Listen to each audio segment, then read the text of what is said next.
Atrodamies Jaunjelgavā, Liepa 21.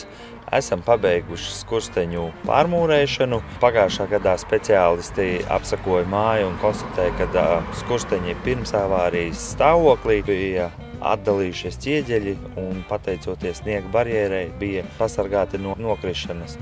Līdz ar ko bija dzīvokļu īpašnieku sapulce, kurā viņi pielēma esošajam uzkrājumam vēl piemaksāt otru daļu, un tagad jau esam pabeiguši darbus.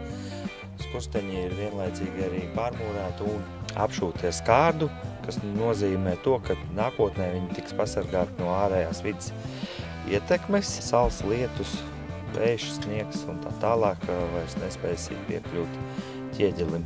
Augusta beigās būs skursteņslauķis, kurš pārbaudīs ventilācijas kanālus šajās mājās.